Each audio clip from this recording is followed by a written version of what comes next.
All right, so I kind of want to start off with this scripture. It's Hebrews 11, 8 through 9. So I put it up there. So by faith, Abraham obeyed when he was called to go out to a place that he was received as an inheritance. And he went out not knowing where he was going. By faith, he went to live in the land of promise, as in a foreign land, living in tents with Isaac and Jacob, heirs with him of the same promise. So when I was reading this in my personal little devotion a couple weeks ago, it really stuck out to me. What really stuck out to me was that Abraham, by faith, Abraham obeyed, but he went out not knowing where he was going. And I was like, that's kind of interesting. I never really thought about it that way. And I think before I became a leader, everything's kind of black and white. This is right, this is wrong. And the longer that I've been here in this position, things have become more and more gray. All right? It's not so easy, this is the right thing, this is the wrong thing when it comes to direction. There's a lot of people who have different opinions, some people, and everyone, when you speak to them, they sound right, because from their perspective, it makes sense. And it's kind of a weird thing to start off a message saying that sometimes, we don't exactly know where we're going. That we're by faith, we're just going. And I kind of put the analogy as this way, is that, when you're in high school and you saw a college student, you'd be like, man, those college students really know what they're doing. And then when you actually became a college freshman, you're like, dude, I have no idea what I'm doing. You know who really knows what they're doing? Those college seniors. They really know what they're doing. Right? Became a college senior, you're like, dude, I have no idea what I'm doing. You know who really knows what they're doing? Those working professionals. They really know what they're doing. And then when you become a working professional, you realize, I have no idea what I'm doing. You know who really knows what they're doing? Those married couples. Yeah, they really know what they're doing. And then when you actually become married, you kind of realize, I have no idea what I'm doing either. And I kind of want to just let you guys know that a lot of times when we look to our leaders, we look to our leadership, we kind of think, they must know exactly what they're doing. And I'm going to be honest with you, a lot of times we don't know exactly what we're doing. But it's a feeling that we have. It's based on our experiences, based on our relationship with God, based on the inputs of everyone, that we kind of say, hey, you know what? We gathered all the data, we gathered all the information, based on our own experiences, based on how God's touched us, we believe that this is the right course for the group. And so a lot of things I want to talk to you guys today. I just hope you guys accept what I say by faith, all right?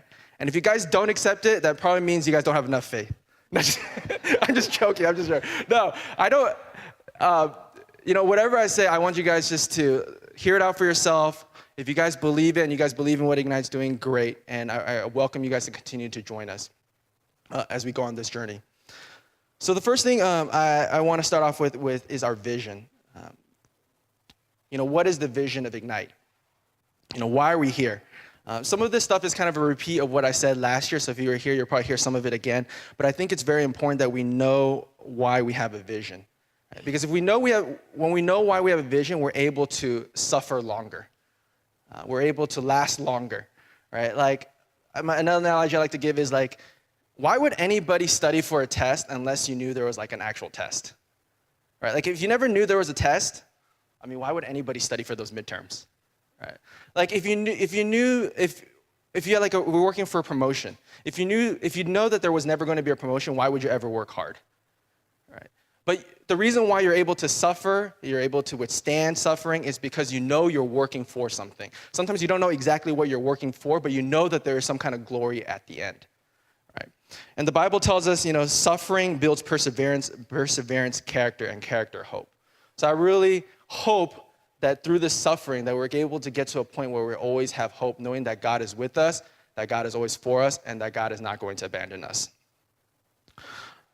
So the verse that I like to kind of point out to this is Genesis chapter 29, verse 20. It says, so Jacob served 7 years for Rachel, and they seemed to him but a few days because of the love he had for her. So you ever thought, I remember when I was reading this when I was a kid, I was like, dude, 7 years. That's so long. And you know what's the ironic thing, this funny thing is? Ignite started in 2010. And I was like, man, you know what? Some days, on the good days, it does only feel like a few days. But to be honest, some days, it does feel like 7 years, right? And so it's really important to know what the vision is for. That if you have to know what you're suffering for, you know what the goal is. and then you're able to suffer, and you're able to go through these hardships. Whether it's church or anything in your own personal life, you're able to withstand more, and you're able to keep going. So to get the kind of a better context of the vision and where we're going with it, I kind of want to just start with the beginning of this group, because I know, a lot of you guys probably have joined here in different stages between 2010 and now. But I kind of want to give you just a context on how we started, that the journey here wasn't an easy journey. Like some of you guys might come in here and think this group is, it's an okay size or it's okay. And some of you guys might think this is really great. Wow, it's amazing. But let you guys know wherever you guys come from, that to get to this point, no matter what you think about Ignite, it took a lot of work by a lot of selfless people. And it's not just something that happened overnight. I really kind of, the thing I like to think about is if it was really that easy to get to this point, we'd probably see a lot more types of fellowship like this in the Bay Area. But at least to my knowledge, there's not that many. There's probably a few out there. But if you want to say like a charismatic Asian American to this size, probably not that many, especially if you put in the point that we haven't had a pastor for a year and a half. Like to be able to still maintain all of this, I really feel like all the glory goes to God. And it took a lot of work by a lot of selfless leaders to get to this point. So kind of the history of Ignite, this kind of, I came to this church probably about like 15 years ago, about 2000, 2001 as a sophomore in high school. And probably a lot of you guys were here too, but you guys were here as babies. So for a lot of you guys, I know some of you guys might be like 18 in here. So yeah, I'm like 13 years older than you guys. It's hard to tell, but I am 13 years older than you guys.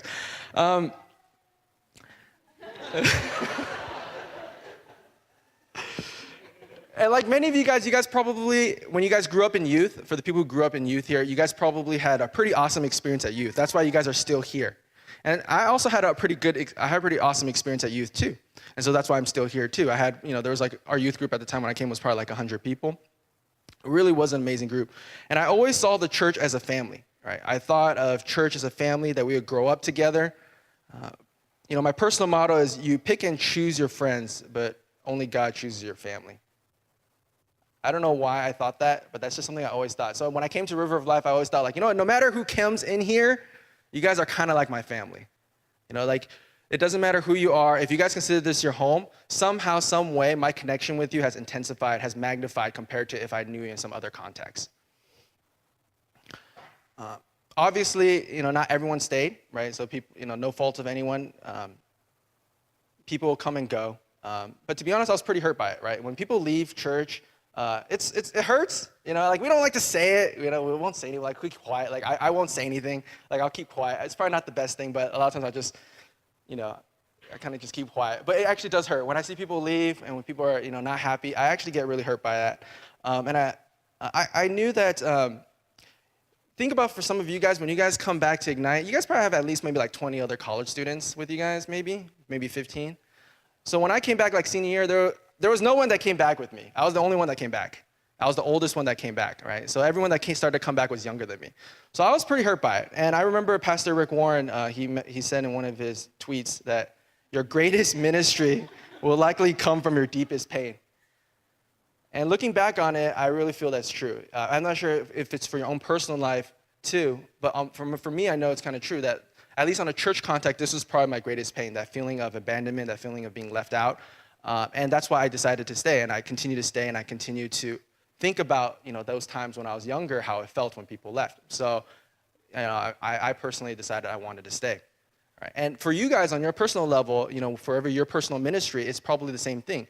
Wherever your deepest hurt is probably also where your greatest ministry is. So, I had the opportunity to start like a college cell group back in the day around 2008. I wasn't in college. I already graduated from college, but I was able to have the chance to start it. So it actually kind of grew to a pretty decent size. So this picture, this is a picture from back in the day in 2009, I think, for our college cell group. This is before Ignite. Some people are still here. I think we have Iris there, Patricia, John Gauss, Tom Fan, Eric. And then, it was all in John Liao's house, right? So we fit like 40 people into John Liao's house at the time. And our part, this is for like one of our outreaches. And on regular, we could probably get like 20 or something people. So then eventually in 2010, that became Ignite, right? And so if you go to the next slide, this is like the first Ignite symbol, right? It was before the flame. is before like the red, that like dark red, that thing that we use now. It was like a spark, and it started at 5 p.m. at El Shaddai, right? And we had like a squiggly mark. And the reason why we called it Ignite at the time was we thought of a concept of a lighthouse, like pointing towards Jesus, like pointing people in Silicon Valley towards Jesus. But we kind of thought like, you know what, we wanted like an action verb, and the kind of lighthouse has been kind of overused a little bit, we felt. So we came with the lighting up, the verb form of it was ignite. And for you, like I think for the younger people, like I've heard, you know, like there's like a slang now called is it lit? So I was thinking like it kind of refers, it's kind of similar, right? But this is probably what we were thinking about, like, you know, a couple years ahead of you guys.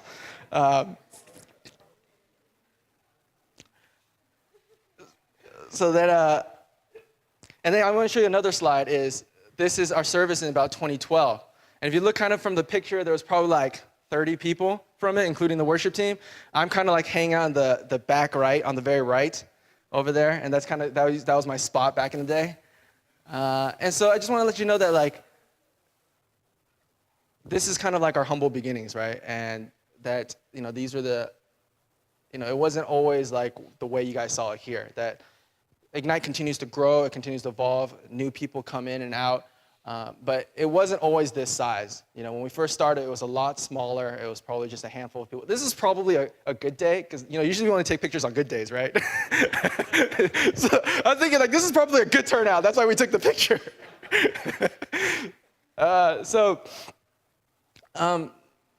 Yeah, and you know, Pastor Kwok, he was our first pastor, and you know, he was here for the first 5 years, and he did a great job of setting the spiritual foundation of this group.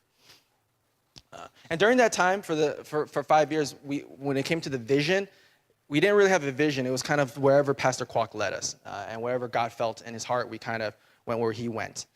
So when the transition happened, one of the first things we did was to define a vision for our group, and the vision that we came up with at the time was a home for all generations, because we wanted to be a multi-generational church. You know, we kind of saw Ignite as a gap between youth and the main church. And we kind of wanted to honor our parents' our spiritual fathers and mothers, and continue on with their spiritual legacy.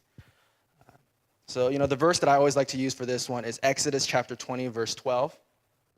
It says, "To honor your father and your mother, that your days may be long in the land that the Lord your God is giving you."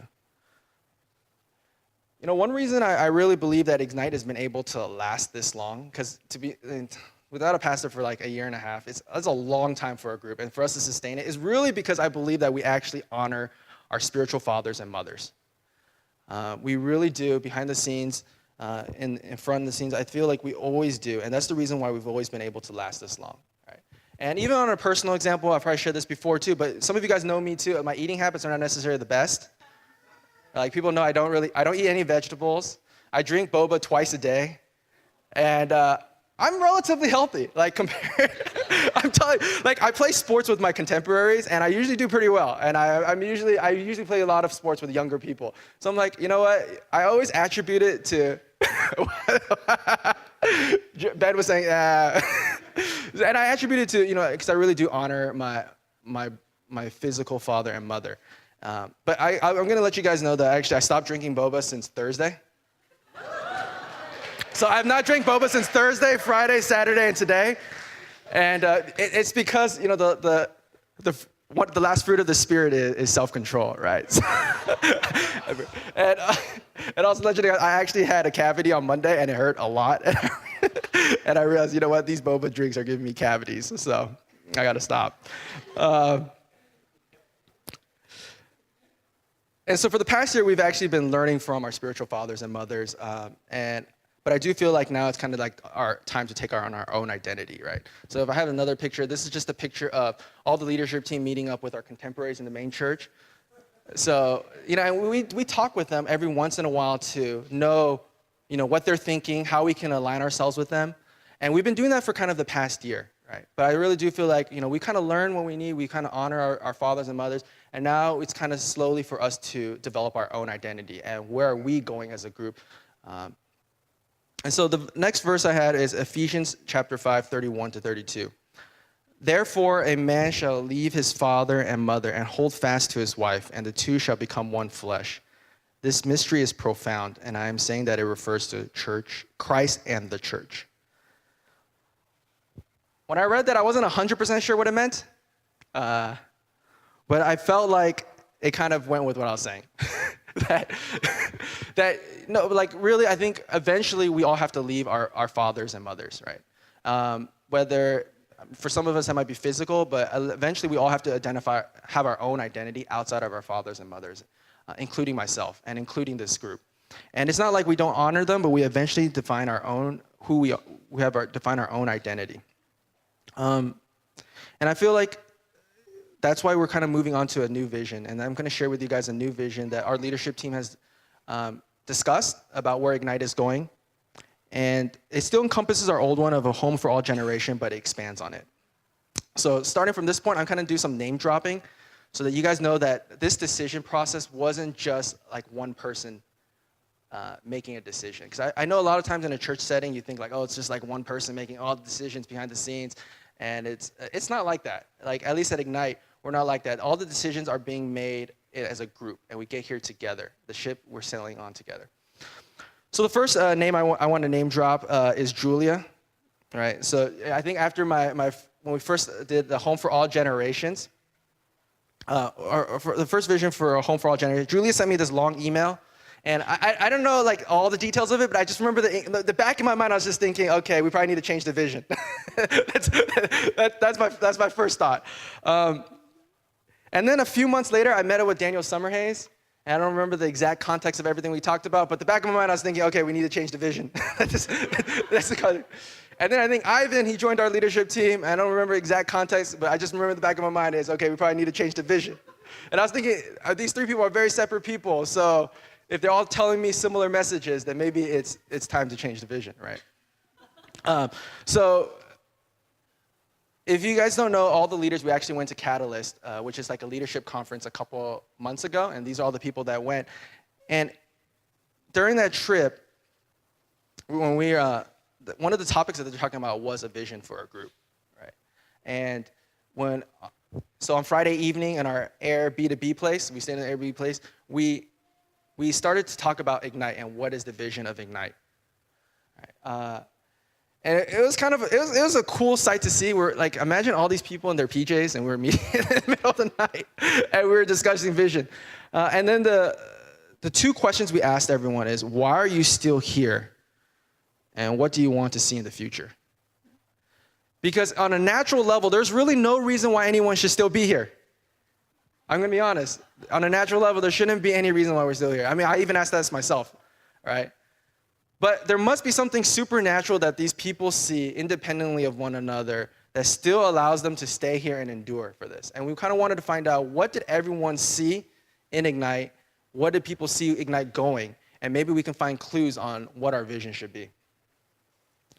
So after like 3 hours, we came up with 4 core values. Right? So the next slide. The 4 core values we came up with, when we shared, everyone came up, we had 4 core values, 4 themes that we saw reoccurring when people were sharing. One was a sense of family. They really saw, the reason why they were still here at Ignite was a sense of family. Another one was the presence of God. The other one is that they really want to see people, to empower people, and to transform society. And so the month later, after that, we met up again, because then we wanted to make those 4 core values into an actual statement, right? Because to make it into a visual statement. So we had the people who didn't go to Catalyst, we all came together, and then we had another 3-hour meeting where we were trying to put this all into a vision statement.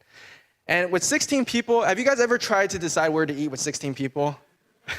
It's pretty hard, right? So imagine trying to get a statement that all 16 people can agree on, right? And so now you can imagine why it took so long to develop this.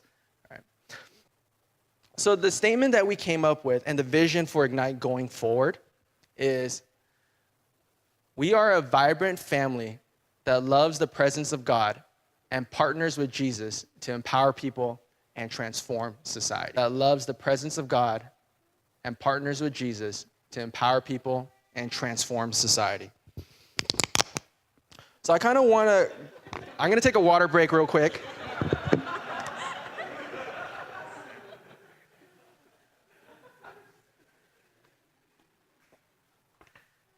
we're kind of going to go over what those 4 things mean. All right, the first thing I want to go over is we are a vibrant family. So if we go to the next slide, we are a vibrant family. The first word I kind of want to touch on is family. All right. We specifically use the word family and not a home, because a home, I think a lot of times we associate home with a place, right? But family we associate with people. And we want to let you know that Ignite, when we consider you family, it's not just like you're physically here. But even if you have to go somewhere else, people who've gone on mission trips, long-term mission trips, we all still consider you part of the family, right? We still consider you part of the Ignite family. It's about the people. It's not about a place per se, right? And also, not everyone in the family is the same, right? Like you probably know based on your own family, like every family is different. Like in this group, we have introverts, we have extroverts. We have like Apple fans, we have Android fans, we have like Star Wars fans, we have like Star Trek fans. Like we have a lot of polar opposites, but we're all like one family. And then there's also like immediate family. There's like the extended family. There's the distant cousins. And I just want to let you know that not all relationships are going to be the same. And I think a lot of times we have the expectation that like all our relationship with all 80 people are going to be the same, but realistically, it's not going to be the same, but it doesn't mean that we're not still part of a family, even though our relationship with all 80 people are not exactly the same, right?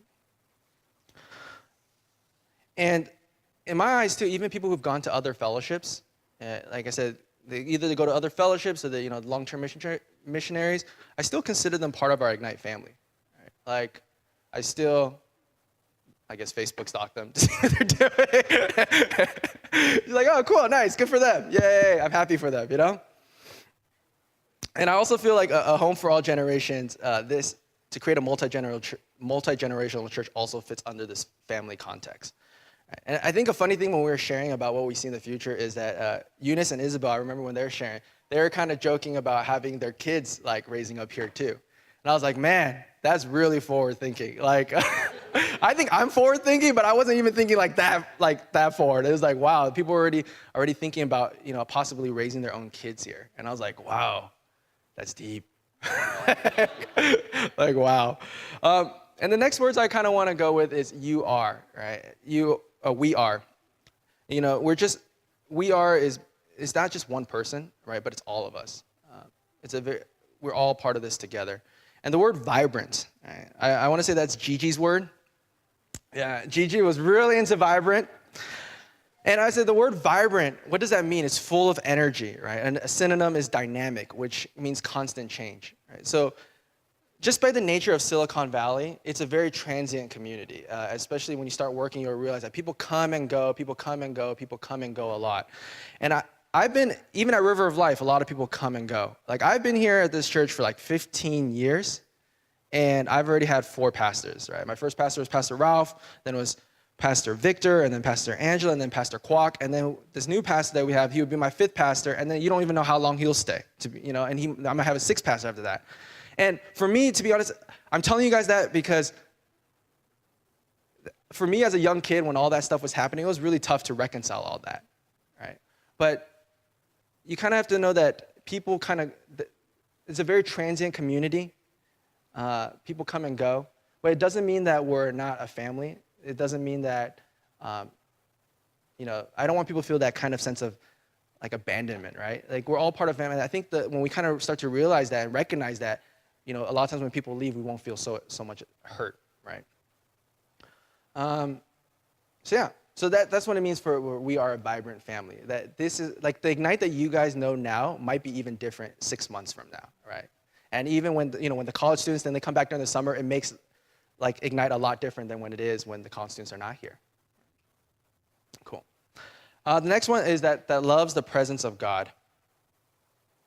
We use the word love because love evokes the strongest of emotions and attraction. Right? It's not just like hosting, it's like love. It's like we really love the presence of God. And the presence of God is hard to describe. Right? Like I don't know how you guys would describe it.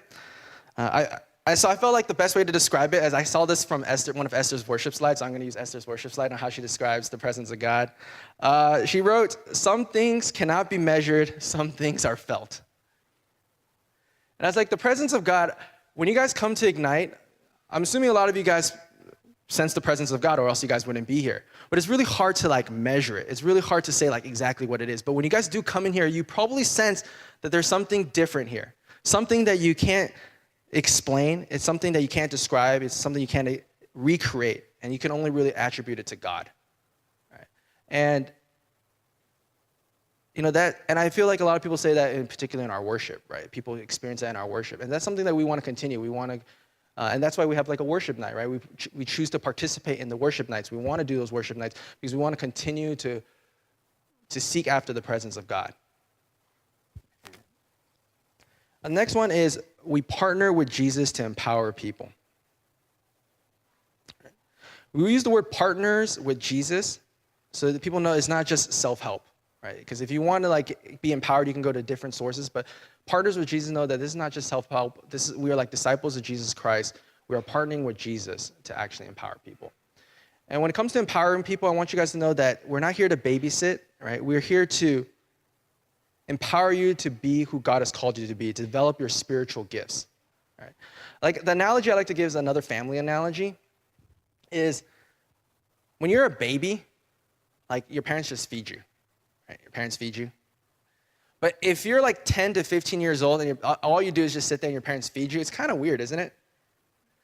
Right? Like by 10 to 15-year-olds, you probably should be doing some kind of chores with the family, taking out the trash, cleaning dishes.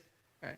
But then now when you're 30 years old and all you do is clean the dishes and take out the trash, it's kind of weird too. Right? At 30 years old, you probably should be helping your parents out financially and helping them if they're getting sick, right? To also help them out with their health. And it's kind of also with our spiritual walk with God. If you're literally the exact same Christian the day that you came here 10 years ago, I'm going to be honest with you, it's kind of weird. I might not say it out loud to you, but in my mind, I'll be thinking it's kind of weird, right? Like for me, on my personal thing, like when I first came in, like I did nothing. I just sat here. And then a couple years in, I started like folding chairs.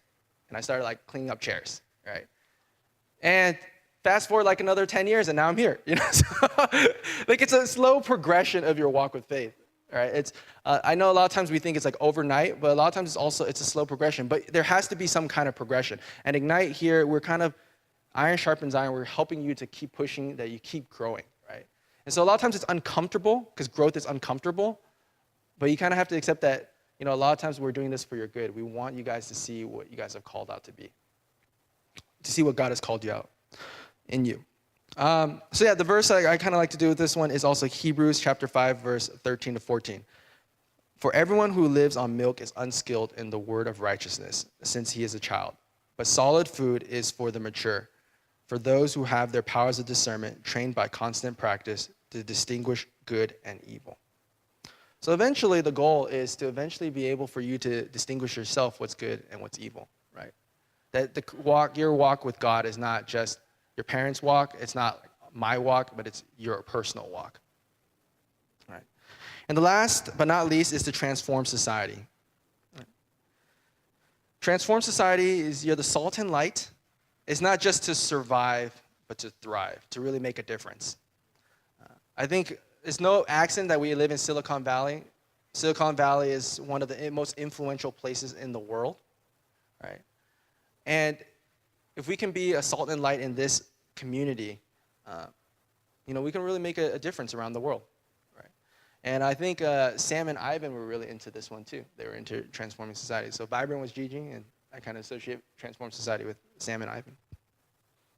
So that's our vision. That's our vision statement going forward. And now I'm kind of going to our leadership structure, our current structure, to how we accomplish this vision. So now we have a vision, but how do we actually accomplish it? And so a lot of times I know when we think of structure, we're kind of like, oh, structure. But the reason why we have structure is to accomplish the vision. Because if we don't have any structure, it's really hard to do any of this kind of stuff. Right? And I know sometimes like this is like the things like people don't like to talk about that much, but I think it would be good for you guys to know how Ignite's organized, how we've been organized for, you know, how we've been able to keep going for this long. So the first level of leadership, of structure, is our Ignite leadership team. I put it up there is I just want you guys to know that God is always the boss. He's the real MVP, as people like to say. It's not a particular person. It's not someone dictating terms, right? We really do seek after God, and we think what God wants us to do. And there's 6 of us there. So for me, my name is Jason. I'm up there. So you can say like my position is, they call me chairman. I didn't give that. Somebody else gave that to me. And basically, as the chairman, I'm kind of like the tiebreaker, right? So if people disagree or people can't agree, or if it's a tie, then I'll probably make a final call. And also, I do most of the communication with the main church, right? So that's kind of my role as chairman. Also, I do missions. So if you want to do, I might not do it myself. I might not be going out myself, but if you guys are going on a missions, I'd love to get in contact with you guys for you guys to share at Ignite, how we can support you. I think last week I had someone come up to me talking about like, inner city stuff at Berkeley, and she kind of wanted to see if Ignite can get involved. So like if you guys are interested in getting Ignite involved in whether it's global missions or local missions, then I'm kind of like your point of contact. I might not be the person that actually goes, but I'm probably the point of contact for you guys to get something started within Ignite.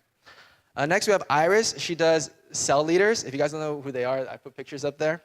Iris is cell leaders, and she's also in charge of caring. So we are a cell leader church, cell group church. So that is, Iris is kind of, she leads the cell groups, the cell leaders. And also for caring. So, if you guys have ideas on how to care for people at Ignite, she's also a point of contact for you guys. Next is Sam. He is in charge of operations. So any of the Sunday operations, making sure everything runs well. And he's also in charge of usher and media team. So all our social media stuff kind of rolls up into him. And Ivan, he does teaching. He makes sure that we are biblical. That's pretty important, right? So we need someone to make sure that we're biblical and that he's a voice of reason for us. And and also to make sure that the curriculum is good. And Justine, she does admin, and she makes sure that administratively in the back end that everything gets done. Because I know we only experience the Sunday part, but it actually takes Monday through Friday to make this happen. So Justine is really instrumental in making that happen. And just letting you guys know also how our decisions made. Like I said before, it's a group consensus. It's not usually anyone dictating. It's usually if 4 out of 6 of us agree, then we just move with it. If it's 3-3, then I'll probably be the tiebreaker. And if someone really feels God has compelled them to do something, we might do that. But that's usually how we make decisions. Right? Next slide I wanted to go with are the cell leaders. Like these are the cell leaders. Yeah.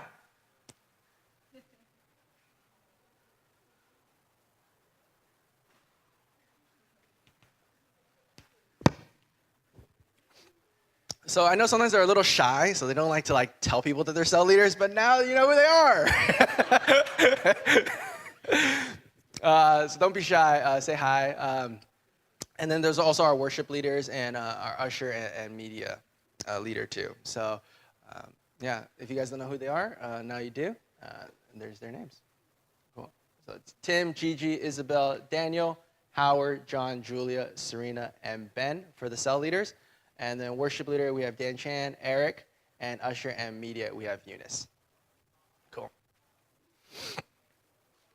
So each of these ministries kind of impact our core values in different ways. Right?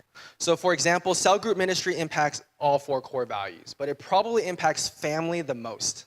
Right? While worship probably impacts the presence of God the most, but family the least. So all these different ministries that we have will kind of roll up into our 4 core values that I mentioned earlier, with some to more varying degrees. Everything that we do here is to help accomplishing one of these 4 core values. So for members in the congregation, what I ask you guys is that you guys do the same thing, that everything that you guys do for Ignite, if you guys can think about how does it roll into one of these four core values, right? How does it go into our vision statement? Because I know a lot of times when you guys are helping out or you guys have ideas, you guys are probably like, I don't know how it rolls into it. How do I know how to contribute to Ignite? So this vision statement is kind of to help you guys, to give you guys direction on what to do, right? Or like how to help out. So I'll give you an example, right? So today we have a luncheon right after, right? So this luncheon idea wasn't my idea. It was actually Albert's idea, right? Albert, because he saw a need. He said he wanted to welcome college students back, right? He wanted to make college students feel welcome. And so he came up with me with the idea, and I felt like this fit into one of our values of having a family. And so we did it, right?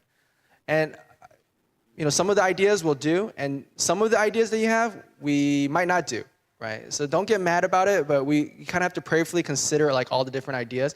If the ideas fit into what we're trying to do at Ignite and one of our core values, we'll do it. And if we don't really feel like it fits in, we might not do it, right? So that kind of finishes up my spiel on the vision. If you guys have any questions, you guys can talk to me afterwards. And we'll also talk about it in our cell groups, I think, for a little bit too, if anybody has questions there too. All right. So that kind of finally brings me to my next point, is the pastor search, right? I'm assuming some of you guys are probably wondering, has there been any updates since the last time I talked to you guys? And guess what? There hasn't. That's why I haven't told you guys anything. But I will give you guys an update of what has happened. Right, and I just want you guys to know it's not like a secret. I think a lot of times when we don't hear something for a long time, maybe it's like a communication issue. We think, oh, something must be happening. But a lot of times, like, we don't communicate stuff is because maybe there's nothing really to communicate. But I do want to give you guys just an update of how we got to this point, so you guys kind of know, so we're all like on the same page together as a congregation, right? So history of the search: Pastor Kwok transitions in November 2015, and then the main church wanted us to search for one pastor at a time, youth or Ignite. So Ignite went first. We did ask one person back in February 2016. It didn't work out. Then we asked another person in June 2016. It didn't work out. I know it's sad. Yeah. I was crying too. I'm like, man. And then youth needed a pastor because their situation had become more urgent. So priority was now switched to the youth search, which Ignite agreed to sometime in the summer of 2016.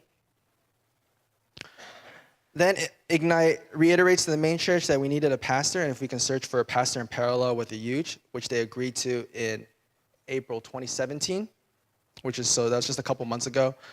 And then then we asked another person in May 2017, and then that didn't work out either, right? And so since then, I've been just thinking about how to approach this pastoral search, right? And I'm going to be honest, when the third one said no, I was kind of like, it didn't work out. I was kind of like discouraged too, because I'm in the same boat as you guys. I'm in the same ship. I just probably want to find one just as much as any of you guys do, because, I'm the one that has to sit at the front and come up and do all these hard, give you guys the hard news, right? So I've been just thinking like, okay, what do we,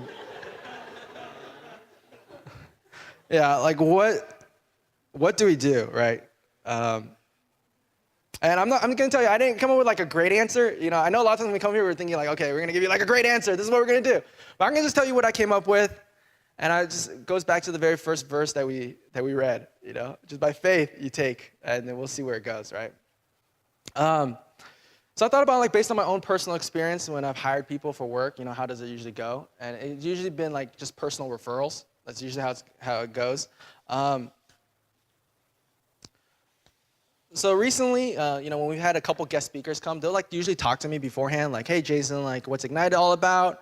What do you want us to preach on? And like, how's it doing? And, for the past two guest speakers that we've had, I really just told them, hey, I actually think Ignite's going pretty well organizationally. Everything's good. What we really need is just a pastor. And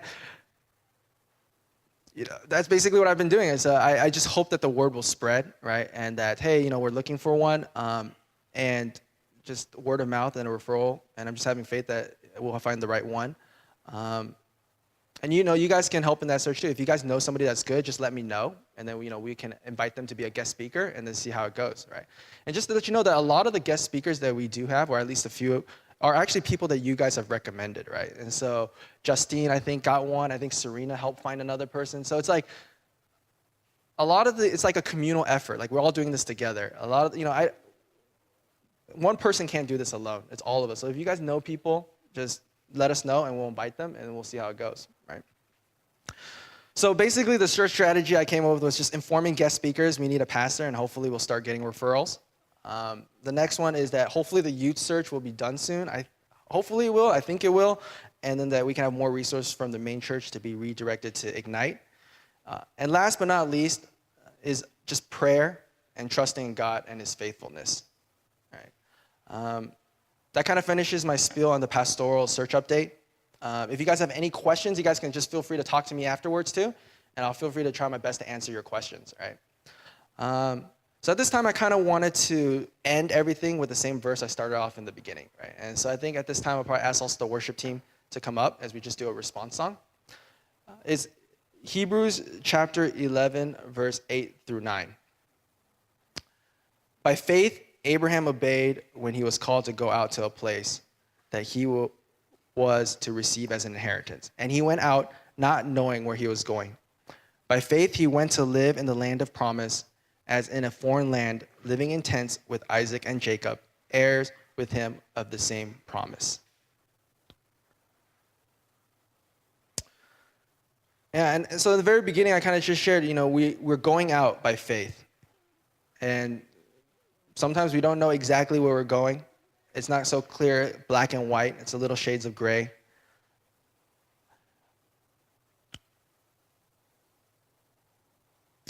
But throughout this whole process, I don't feel like my faith has wavered. I still believe what God is doing here. I'm still here.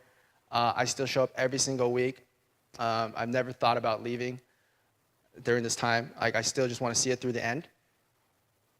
And I really just trust that where God is taking us. And hopefully you guys also feel the same way too. So I think when we do this response song, I want you guys to do two things. I want you guys to pray for Ignite and for this vision as we're going forward. And secondly, I just want you guys also maybe to pray for yourself too. Is there parts in your own life where you don't have the faith to step out and to go out to what God has promised you? And if there is, then to pray that you'll have that faith and that God will meet you there and he'll take you there. So at that time, if you guys can just all rise and stand with me, we're going to just sing this song, and they're going to lead us in a group of worship. And afterwards, we'll feel free to join us for the luncheon.